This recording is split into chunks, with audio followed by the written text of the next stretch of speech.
The bubble of silence. The lobby of WardCore Biotech was always a place that demanded silence and obedience. It was built to intimidate. Polished marble floors reflected the glow of the crystal chandeliers that hung far above, while glass walls stretched endlessly, giving the impression of wealth, power, and authority. Every morning when Keisha Hayes arrived with her battered cleaning cart, she felt the sharp difference between herself and the people who walked through those doors in tailored suits and clicking heels. They carried leather briefcases that smelled of money and influence, while she carried a mop that smelled of disinfectant. Yet she kept her chin up, reminding herself why she endured the long hours. Her daughter Becca, the only treasure in her life. The only reason she rose at 4 every morning to clean the skyscraper floors that would never feel like hers. That day began no differently from any other. Keisha had clocked in early, tying her braids back with the same navy scarf she had worn for years, her uniform pressed as neatly as possible despite its faded fabric.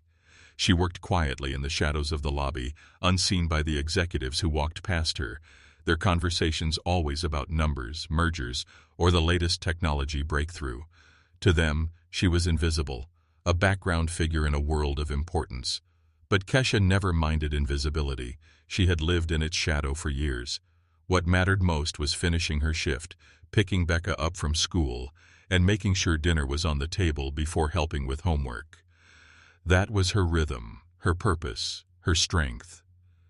But silence was broken that afternoon. A sound, sharp and jarring, cut across the marble hall like glass shattering. At first, Keisha thought it was some kind of alarm, perhaps one of the security sensors going off. But then she saw her, a small girl, no older than 8, crouched on the glossy floor. Her arms were wrapped around her knees, her pale hair falling like a curtain across her trembling face. The sound had not come from a machine. It had come from her, a fragile cry that carried the weight of fear and panic. The entire lobby froze. Every conversation halted. Every pair of eyes turned toward the child. Employees who had rushed to elevators moments before now stood rooted in place, their gazes filled with confusion and unease.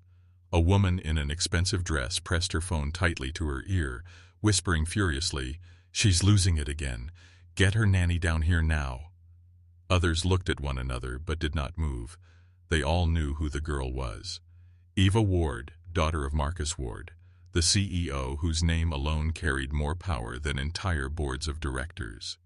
She was the heiress of WardCore, a child wrapped in mystery and fragility, rumored to suffer from a condition no expert could quite define. Everyone had seen her before, but only from a distance. The security guard, a broad man with a tight uniform, stepped forward quickly, his hand raised. "Stay back," he barked. His voice carried across the lobby with authority, the kind of tone that left no room for argument. "No one goes near Miss Ward. She might bite. She doesn't let anyone close. Orders are clear." Keisha stood frozen at the edge of the room, her mop still dripping soapy water into the yellow bucket beside her.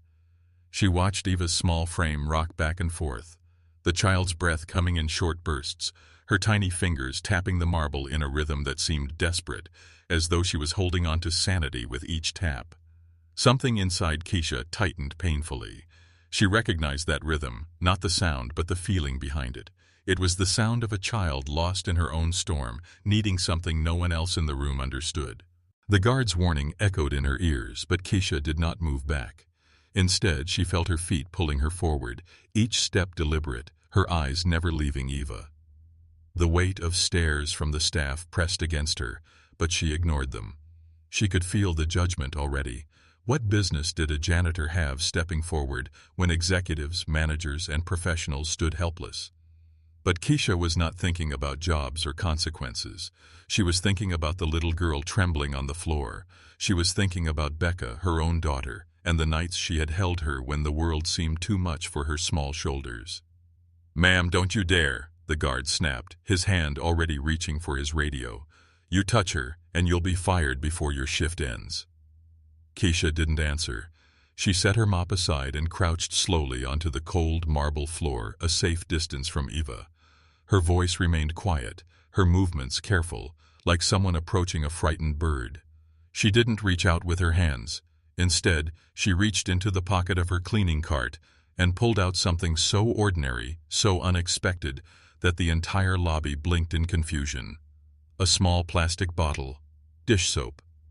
Keisha unscrewed the cap with calm precision, dipped her finger lightly into the mop bucket, and touched it to the opening of the bottle. Then, without a word, she raised her finger to her lips and blew softly. At first nothing happened. Then a thin, shimmering bubble floated out, drifting upward with fragile grace. Then another, and another. Each translucent globe caught the light of the chandeliers, reflecting tiny rainbows as they lifted into the vast air of the lobby. The silence deepened, every pair of eyes locked not on Keisha, but on the bubbles that floated like magic.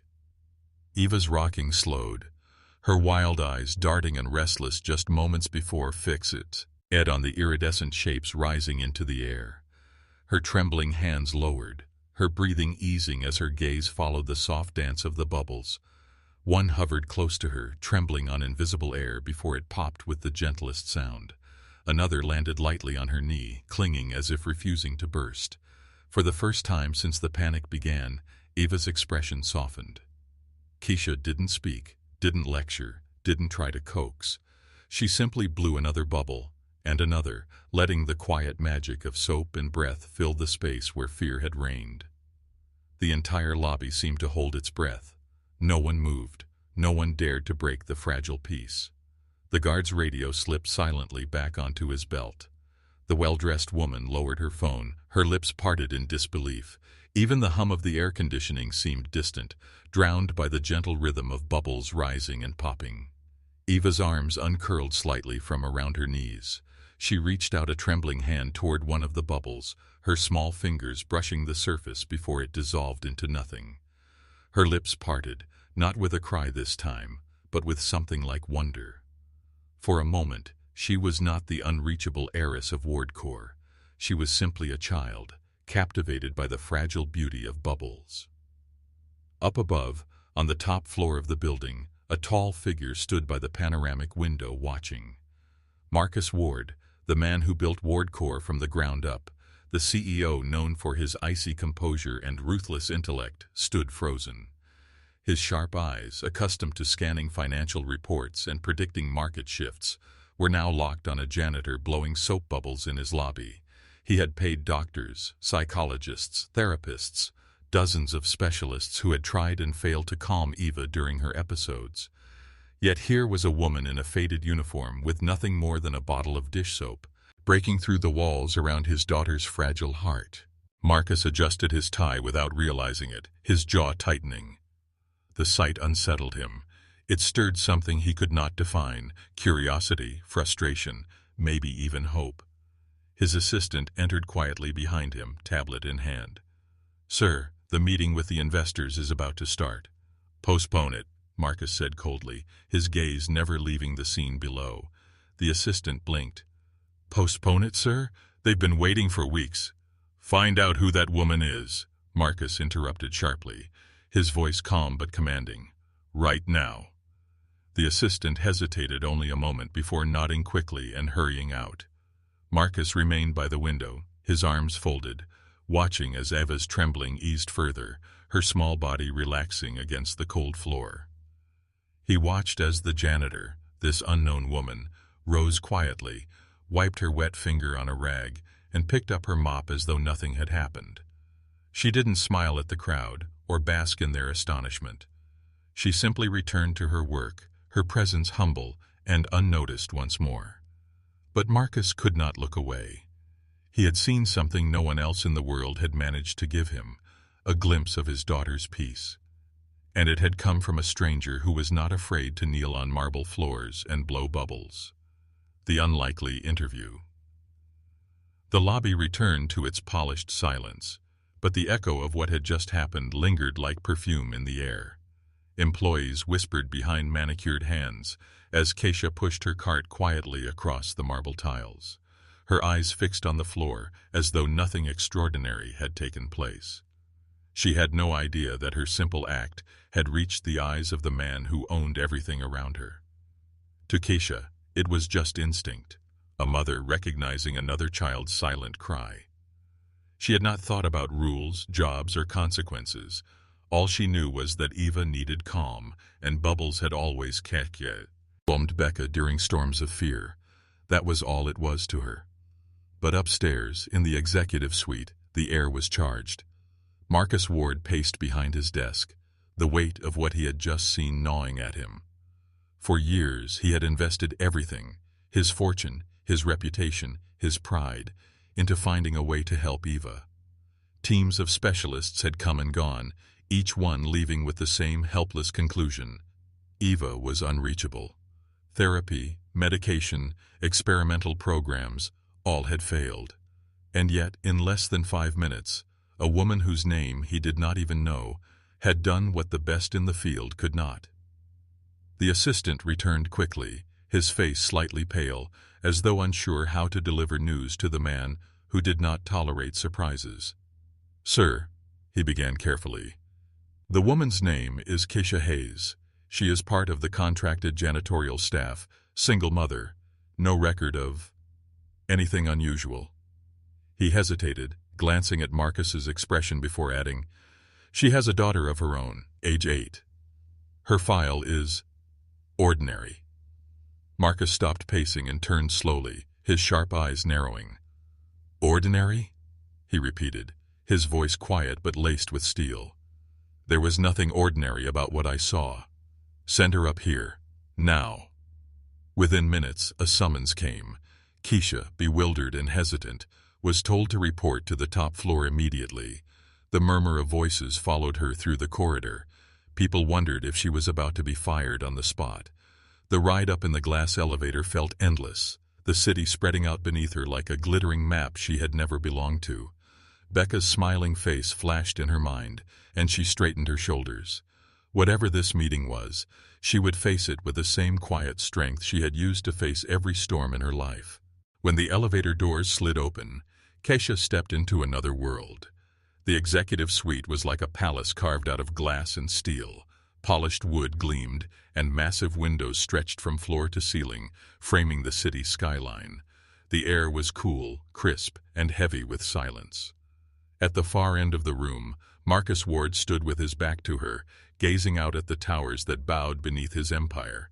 His hands were clasped behind him, his posture rigid. "Please, have a seat," he said without turning, his voice smooth but commanding. Keisha hesitated, then sat in the leather chair opposite his desk. She placed her hands in her lap, steadying them, though her heart beat hard against her ribs. Marcus finally turned. His eyes, sharp and unyielding, met hers with an intensity that felt like a test. For a long moment he said nothing, as though measuring the weight of her soul before speaking. "Do you know what you just did?"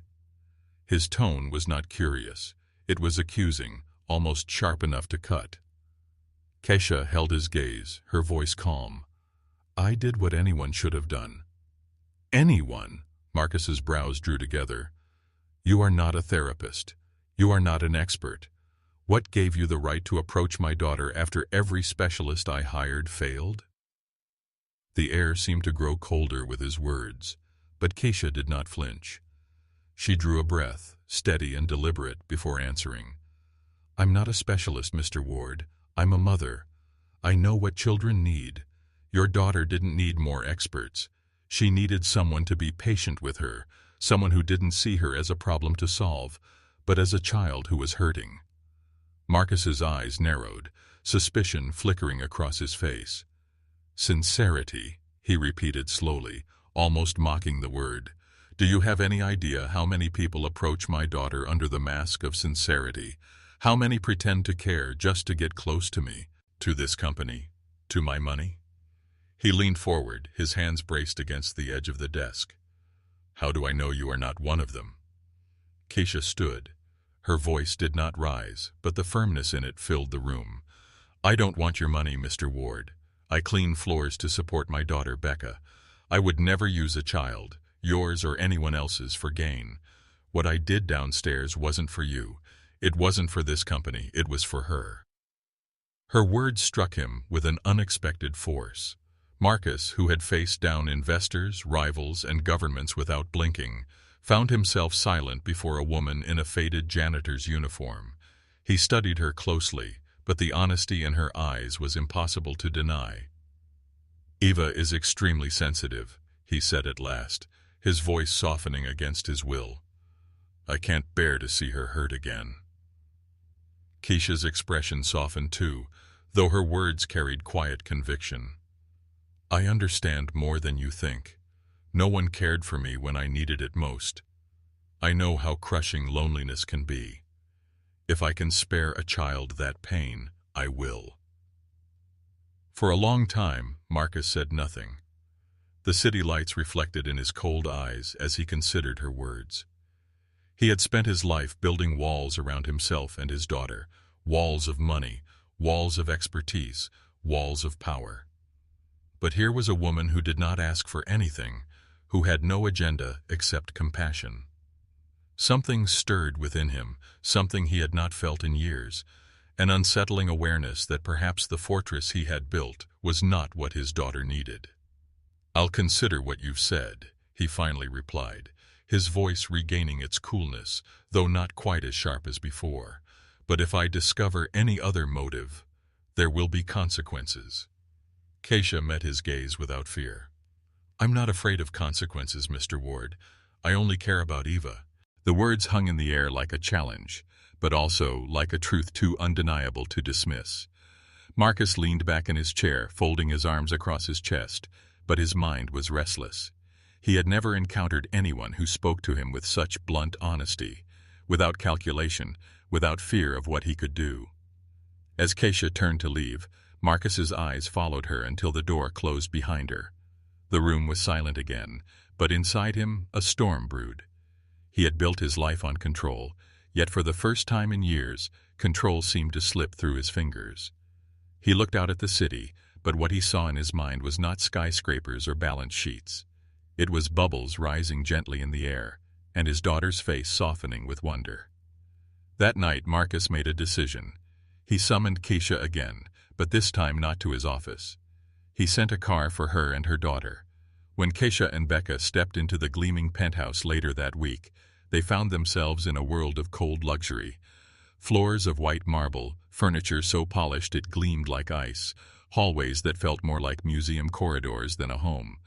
There were no toys scattered about, no marks of laughter or life, only silence, emptiness, and walls that seemed too high for a child. Marcus stood waiting, his expression unreadable. "Eva is in her room," he said simply. "Follow me." The hallway felt endless as they walked, Keisha's hand tightening around Becca's small fingers. At last, Marcus opened a door quietly. Inside, Eva sat by the window, staring out at the city skyline, as though searching for something beyond her reach. "I've tried everything," Marcus admitted, his voice low, almost ashamed. "She refuses to speak to anyone. The experts say she has a severe emotional disorder. Do you really think you can do anything?" Keisha looked at him, then at Eva, her voice calm. "I'm not here to change her. I'll simply sit with her. Listen, wait.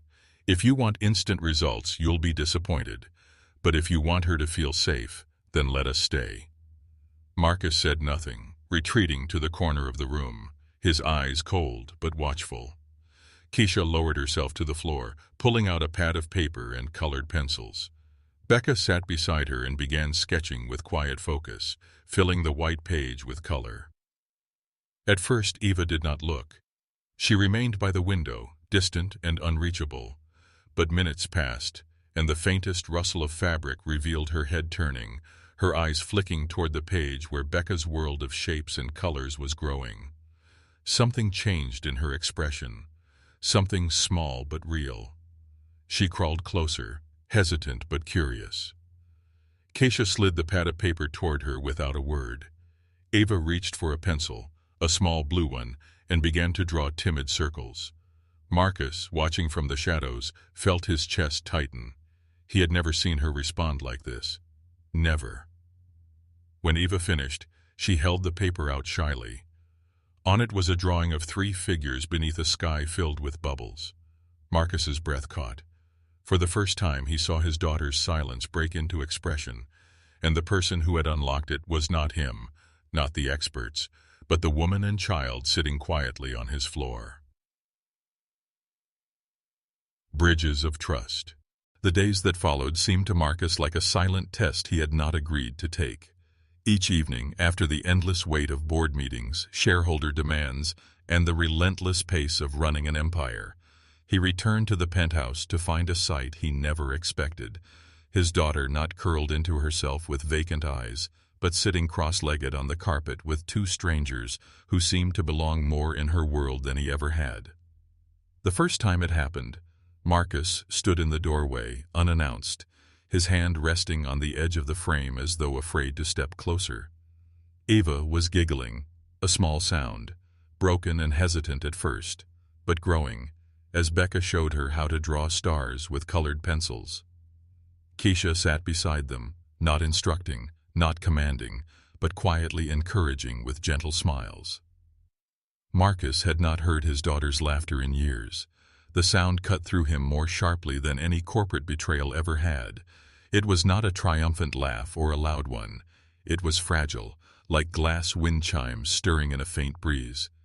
And yet, it was alive, something he had thought was lost forever. For a moment, he wanted to step forward, to join, to let his daughter's laughter reach him fully. But pride and fear held him back. Instead, he turned silently away, telling himself he was too busy, that he had work to finish, but deep down, he knew it was because he did not know how to step into that circle. He was her father, and yet he felt like an outsider. As days blended into weeks, Eva grew accustomed to Keisha's presence. She no longer recoiled when Keisha entered the room. Instead, she often reached for the small bottles of bubbles Keisha now carried with her. Together with Becca, she began making small drawings, blue skies, stick figures, and always the faint outline of bubbles floating upward. For Eva, the bubbles had become a symbol of safety, a reminder that fear could dissolve into lightness.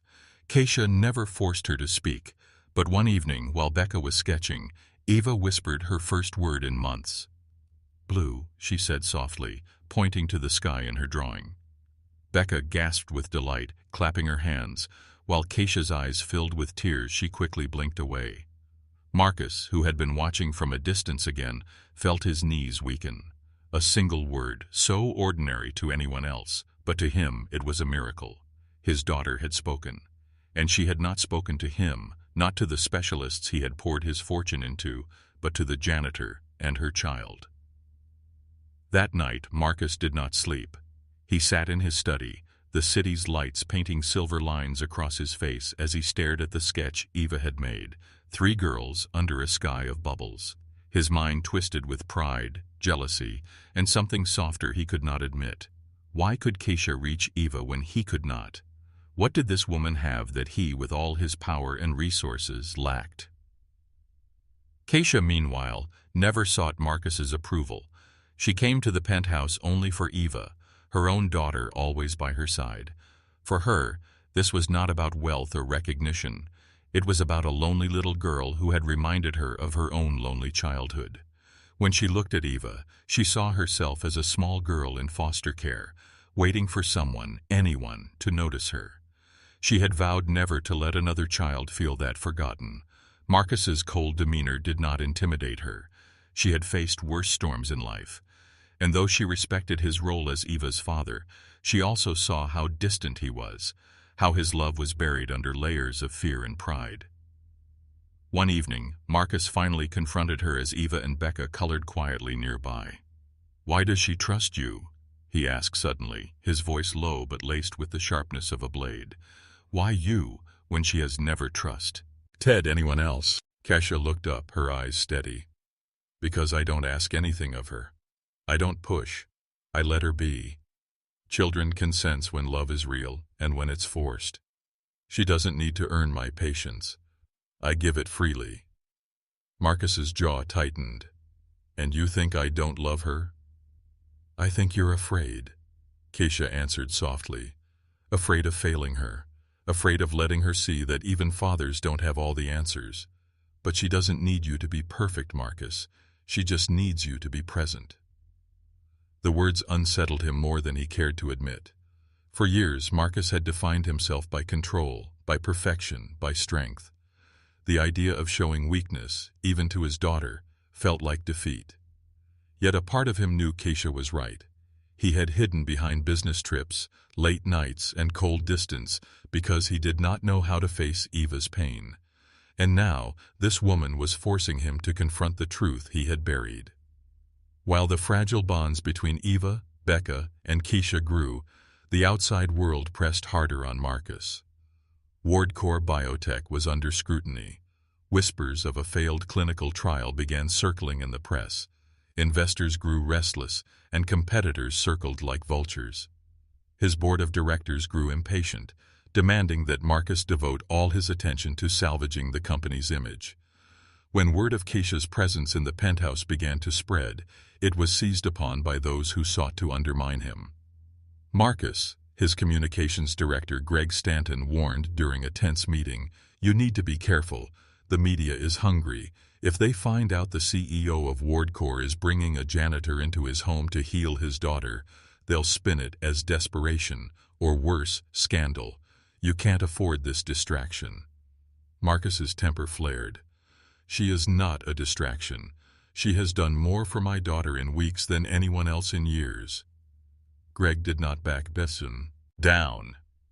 "Then keep it private. Don't let her be seen. Investors already think you've gone soft after Eva's episodes delayed your last conference.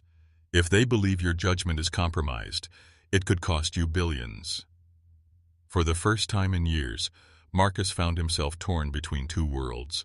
The empire he had built demanded he protect it at all costs, but his heart, newly awakened, knew that Eva's fragile trust mattered more than any empire. The man who once never hesitated now stood paralyzed by choices. One evening, after another brutal day at headquarters, Marcus returned home to find Keisha and Becca packing up their pencils. Eva, however, clung to Keisha's sleeve, her wide eyes pleading silently for her not to leave. Keisha knelt, brushing a strand of pale hair from Eva's face. "I'll be back tomorrow," she whispered gently. But Eva shook her head violently, gripping her arm tighter. For the first time, Marcus stepped forward, kneeling beside them. "Eva," he said softly, his voice trembling in a way he hated. "She'll come back. I promise." Eva looked at him, her eyes filled with both doubt and longing. She released Keisha slowly, her small hand slipping reluctantly away. Marcus watched in silence, his heart breaking as he realized how deeply his daughter trusted this woman, and how little she trusted him. Later that night, Marcus stood alone in his study once more, the city stretching out beneath him like a chessboard he no longer controlled. His reflection stared back at him in the glass, hollow-eyed and weary. He had spent his life conquering markets, but here, in his own home, he was the defeated one.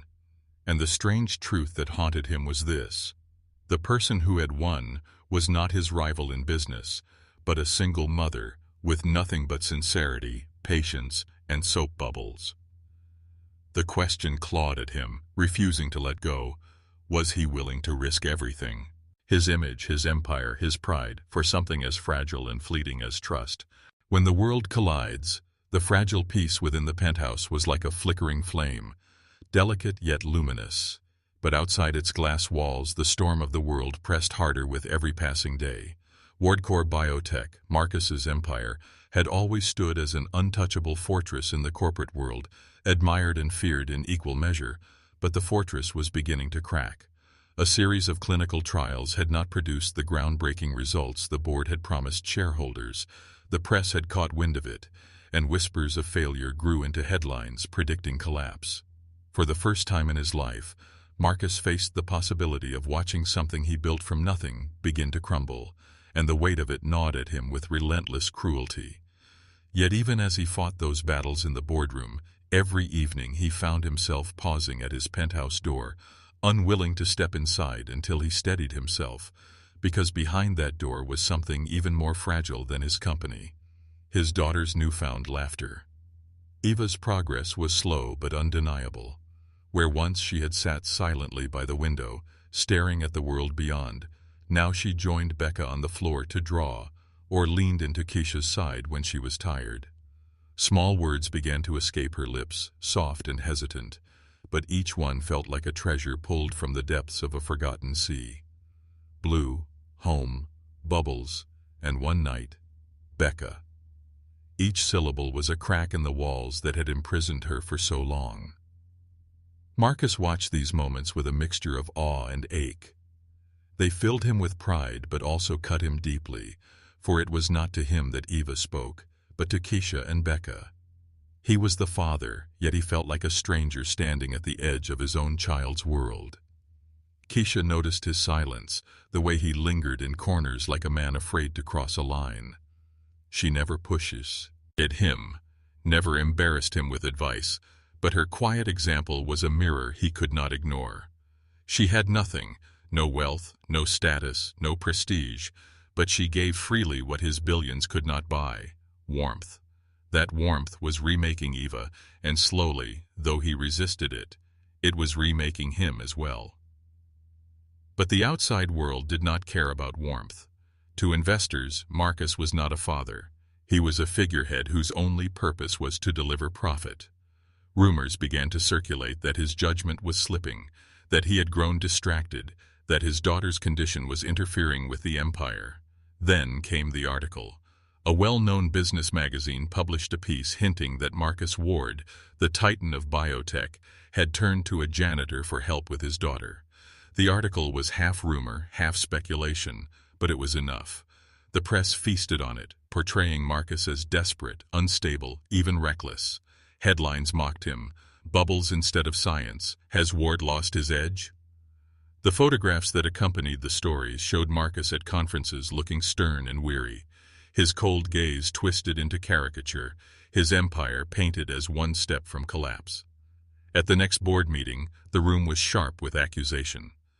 The directors sat around the long mahogany table like judges at a trial, their faces grim, their voices clipped. Greg Stanton, his communications director, spoke with the precision of a man delivering a verdict. "Marcus, you must let this go. The optics are disastrous. A janitor, of all people, becoming a figure in your household. Investors are nervous, the press is ruthless, and your enemies are circling. You are risking everything for sentiment." Marcus sat rigid in his chair, his hands folded tightly, his expression carved from stone. He listened as they spoke of share prices, reputation, the fragile dance of public perception.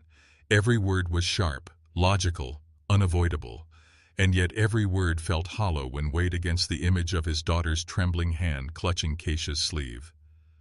Finally, when the room fell quiet, Marcus lifted his head. His voice was calm, but there was steel in it. "I will not dismiss the one person who has given my daughter peace," he said firmly. "If the board thinks I should trade her progress for headlines, then perhaps they have forgotten what WardCore was built for. We are supposed to heal, not destroy. My daughter's life is not a liability." The board murmured with discontent, but none dared to push him further that day. Marcus left the room with his decision made, but the war had only begun. Back at the penthouse, Keisha was unaware of the full scale of the storm brewing around Marcus. She saw only the strain in his eyes, the exhaustion in his shoulders, the way he lingered longer by the door before stepping inside. She knew something weighed heavily on him, but he never spoke of it. Her own burdens were different, but just as heavy. One evening, as she tucked Becca into bed in the guest room Marcus had offered them, she unfolded a wrinkled paper from her purse, an eviction notice. The small apartment she had managed to keep for years was being taken from her.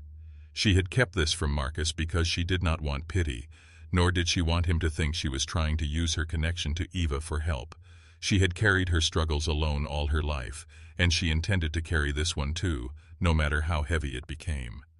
But Becca noticed. "Mom," she whispered, her little voice trembling. "Are we going to lose our home?" Keisha pressed her forehead against her daughter's, brushing away a tear. "As long as we're together, we're never homeless," she said softly. "Home isn't walls, Becca. It's us." What she did not know was that Eva, quiet in the doorway, had overheard those words. The next day, during their drawing time, Eva picked up a crayon and scribbled 3 houses on the page, one small, one tall, and one with 4 figures standing in front of it, hand in hand. She pushed it toward Marcus without a word. He looked at it, his throat tightening, and for the first time he saw what his daughter wanted, perhaps more than anything, not perfection, not protection, but family. It was that evening when Marcus's carefully guarded heart faltered completely. Standing by the window, watching the city burn with twilight, he admitted something to himself he had long denied. He admired Keisha, he respected her, and somewhere beneath the respect, a quiet longing had begun to stir, something dangerous, something he tried to bury beneath layers of logic, but which grew stronger each time he saw her with Eva. He had told himself she was only here for his daughter, that her presence was temporary, that it meant nothing. But the truth was harder. She had entered the cracks of his world and filled them with light. And he was falling for her. Marcus had faced many battles in his life, but none terrified him more than this. Business could be conquered with strategy. Rivals could be crushed with power. But this was not a war to win. This was surrender. And Marcus Ward did not know how to surrender. A new beginning. The weeks that followed seemed to flow like 2 rivers colliding, one calm, one violent. Inside the penthouse, a fragile harmony continued to grow. Eva laughed more, spoke more, and for the first time in her young life seemed to recognize what safety felt like. She clung to Becca like a sister she had always been waiting for, and she leaned into Keisha with the trust of a child who finally knew she would not be abandoned. For Marcus, these moments were both a balm and a wound.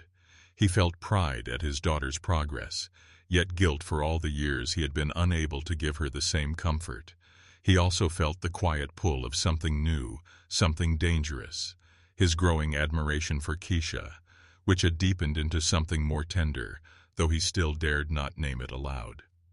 But outside the sanctuary of his home, the storm of the world was merciless. Ward Corps was under siege. Shareholders demanded results, reporters demanded answers, and competitors smelled blood in the water. Marcus could feel the empire he had spent his entire life building teetering on the edge. His advisors begged him to choose, focus on business and salvage his reputation, or risk it all by clinging to the strange janitor woman who had no place in his world. Marcus's silence in those meetings only fueled their anger. But what none of them understood was that Marcus was beginning to see his life with new eyes.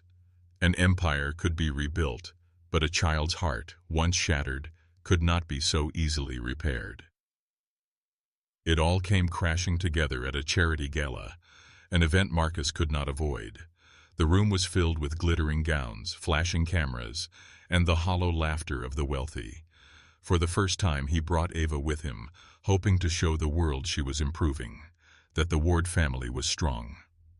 Keisha and Becca accompanied them quietly, not as guests, but as the anchors Eva needed. At first, all went smoothly. Eva clutched Becca's hand as they walked among the guests, and though she was quiet, her eyes no longer carried the same haunted look. Marcus allowed himself to believe for one fragile moment that perhaps this could work, that he could balance the world of power and the world of love. But perfection never lasts. Somewhere between the speeches and the photographs, Eva slipped away. One moment she was there, clutching Becca's hand, and the next she was gone, vanished into the crowd. Panic struck instantly. Guests murmured, security scrambled. Marcus's heart thundered as though it might tear from his chest. He had faced billion-dollar collapses without fear, but the sight of his daughter missing was enough to unravel every thread of control he had ever woven. "Keisha!" he barked, his voice sharp with terror, but she was already moving. While security fanned out aimlessly and the guests gasped like spectators at a tragedy, Keisha's eyes searched not the crowd, but the edges, the corners where a frightened child might hide. She knew the patterns of children in distress, because she had lived them herself. She ignored the glimmering chandeliers and the gasping whispers and moved toward the quiet shadows behind the stage. There, crouched beneath a table, Eva was trembling, Her hands clamped over her ears to shut out the noise of the world. Her breath came in shallow bursts, and her eyes were wide with the same terror that had once consumed her in the ward core lobby. Keisha knelt before her, not reaching, not forcing, but simply blowing. She dipped her hand into a glass of water left on the table, lifted it to her lips, and sent a soft bubble floating into the air. It drifted slowly, gently, and Ava's frantic eyes followed it. Her hands lowered just enough for the sound of her ragged breathing to fill the silence. "Ava," Keisha whispered softly, her voice as calm as the bubbles themselves. "You're safe. I'm here. I won't leave." For a moment, Eva remained frozen, her body taut with fear. Then, like a flower opening to the sun, her trembling eased. She reached out, her tiny fingers brushing Keisha's hand, her lips forming a word she had never spoken before. "Mom." The word was faint, fragile, but it struck Keisha like lightning. Tears stung her eyes as she pulled Eva gently into her arms, rocking her with the tenderness of a mother who had always been there. Marcus arrived seconds later, breathless, his security detail scrambling uselessly behind him. He froze at the sight before him, his daughter safe, wrapped in Keisha's arms, whispering a word he had longed to hear, but never from his own lips. For the first time in his life, Marcus Ward felt completely powerless. Yet in that powerlessness was something new: gratitude. When they returned home that night, the gala forgotten, Marcus stood in the penthouse living room, his eyes fixed on Keisha. "You've given her something no one else ever could," he said quietly, his voice stripped of its usual armor. "I've spent years trying to buy solutions, to build walls, to control everything. And you, with nothing but patience and love, have done what I could not. You've given her hope. You've given her peace. And—" His voice faltered, the admission clawing its way out of him like something long buried. "And you've given me something too." Keisha shook her head gently. "I didn't give you anything, Mr. Ward. All I did was show you what was already inside her, and inside you." But Marcus stepped closer, his eyes softer than she had ever seen. "You've shown me what I was too afraid to see. That love isn't weakness. It's the only strength that matters. I don't want to keep living behind glass walls. Not for Eva, not for me." He hesitated, the words catching, then finished with quiet sincerity. "And not for you." For the first time, Keisha looked away, her heart trembling with the weight of his confession. "I don't belong in your world, Marcus. I'm just a janitor. I'm just a single mother trying to keep a roof over my daughter's head." But Eva, standing between them, took both their hands in hers. "Family," she whispered softly, her voice no longer afraid. "Please." The words silenced them both. In that single plea, every wall collapsed. Marcus's empire could fall, the world could mock him, but in that moment, none of it mattered. What mattered was the child who had finally found her voice, the woman who had given her light, and the man who was finally brave enough to let love in. Weeks later, the penthouse no longer felt like a museum. Its cold halls echoed with the sound of children's laughter. Its walls were decorated with drawings taped proudly beside abstract art, and its windows no longer framed loneliness but possibility. Becca and Eva spent their days side by side, their bond growing stronger, while Keisha and Marcus slowly allowed their guarded hearts to open to one another. It was not sudden, nor dramatic, but steady, patient, and real, the same way bubbles rose, slow and gentle, before bursting into light. On one quiet evening, as the city burned gold beneath the setting sun, Marcus stood on the balcony with Keisha at his side. Below them, Eva and Becca blew bubbles into the fading light, their laughter rising with the shimmering orbs. Marcus reached for Keisha's hand, not with the authority of a CEO, but with the humility of a man who had finally learned what mattered most. "You changed everything," he whispered. Keisha shook her head, watching the girls. "No, love changed everything." And as the bubbles drifted into the twilight sky, fragile yet beautiful, Marcus knew that his world had been rebuilt, not with steel and glass, but with something stronger, something no empire could ever match: family.